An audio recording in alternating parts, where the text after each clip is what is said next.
Hi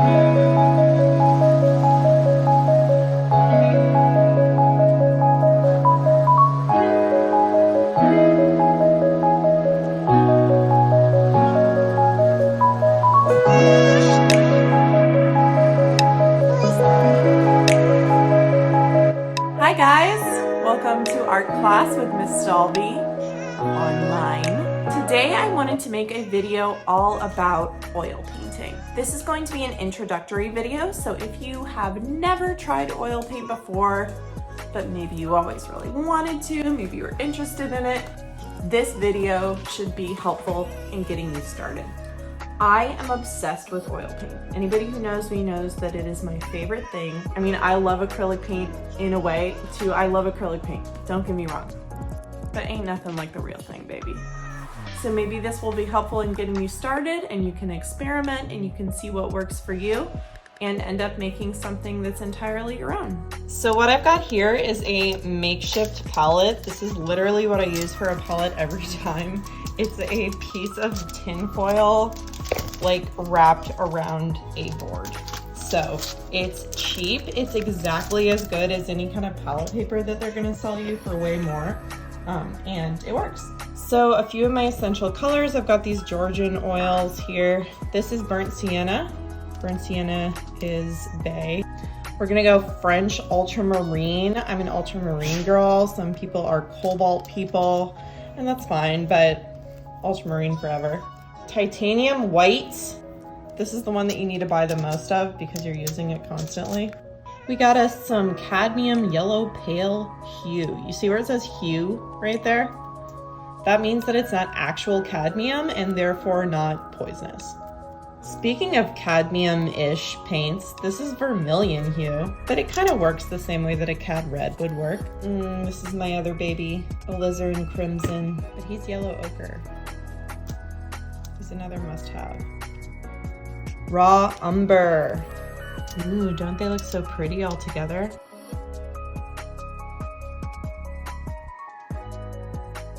Sometimes I might throw in a phthalo blue, sometimes black. I know a lot of oil painters are like, don't use black. Sometimes I throw it in there. Most of the time I mix up my own blacks. But these colors that I just showed you are my absolute can't live without them. So I've got my canvas here. It's prepped, it's ready to go.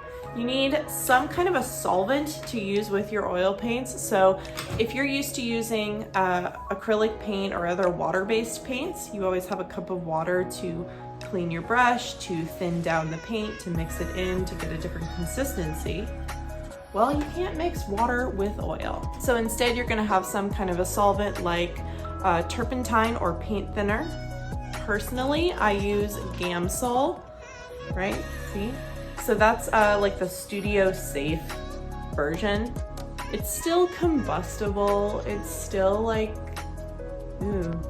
fatal if swallowed. Don't eat it. But it's gonna be a little bit safer than straight up paint thinner. All right, so I also have this little brush cleaning tank that I put it in. If you can see, there's like a little coil in there that when I press the bristles of my brush into this, it's gonna clean it for me. And then I also use Galkyd. I love Galkyd. It just makes everything creamy. It makes everything lubricated and smooth. It's also gonna increase dry time. One of the differences between acrylic paint and oil paint is that acrylic is going to dry almost instantly, whereas oil paint is going to really, it's a slow dry medium. It's gonna take its time. That means it's malleable. You can go back and work on it for days at a time if you need to. So if you're using Galkyd, it's gonna speed that dry time up from like 7 days to about a day.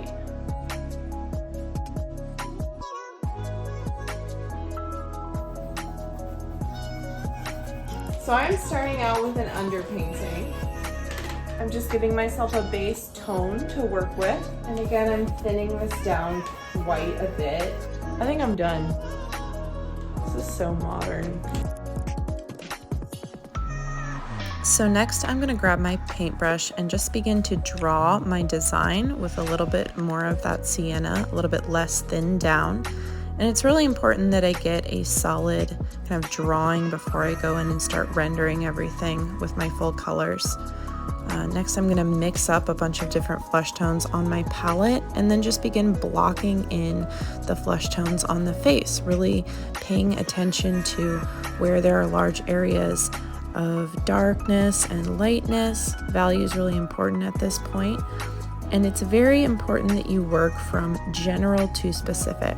So rather than going in right away and trying to render all the little details and highlights and lowlights of, let's say, the eye, I'm trying to map things out in a general sense first. And then once I have that overall kind of foundation, then I can begin building upon it and adding those finer details. When you're making an oil painting, you want to go into it with the expectation that you're going to have to apply multiple layers. So your first layer is not going to be your last, and everything builds upon itself. Another really helpful piece of advice that I give to my students is not to over blend. It's really easy to blend oil painting and tempting to blend something to death, but I'd really encourage you to find those big patches of color contrast, value contrast, and to let it breathe. Paint almost in a patchwork. That's going to give the painting a little bit more of a dynamic look.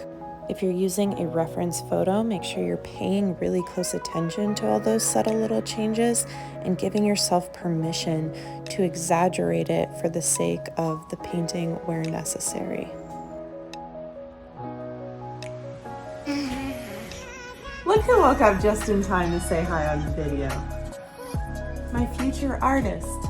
So hopefully this video is helpful in getting you started and you're feeling motivated to start your first oil painting.